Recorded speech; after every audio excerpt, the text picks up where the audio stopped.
Hi guys, for today's video, ara naman kami karon nagbabalik sa Pangadilan Falls and Rock Formations, isa sa mga ipinagmamalaking tourist spot ng Sultan Kudarat, kung sa diin located ni siya sa Barangay Pulumulo, Colombio. Hi, grabe, perfect ni siya lagawan tungod sa kainit sang panahon karon. Labi na karon, grabe kainit kay wala ulan-ulan.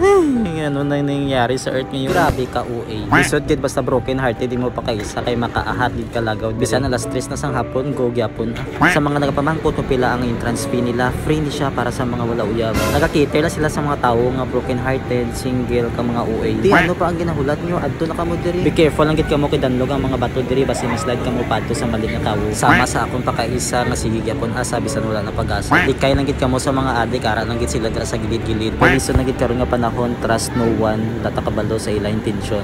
Basta ang may payo ko lang sa akong pakaisa, stop expecting and start accepting. Kay hindi naman mapilit ang isa ka tawo nga gustuhon kita.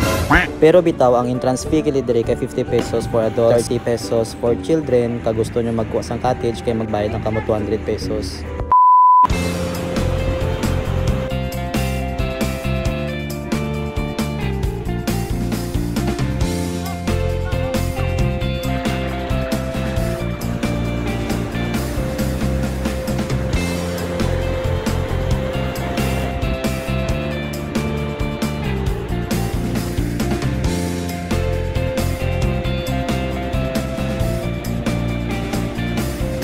Basta sure gid ko nga sulit ang inyong adto kay nami diri magpahurom tungod sa labig at tubig kag limpyo. Ang masuggest ko lang sa inyo kay with this kamo maadto para gamay ang tao.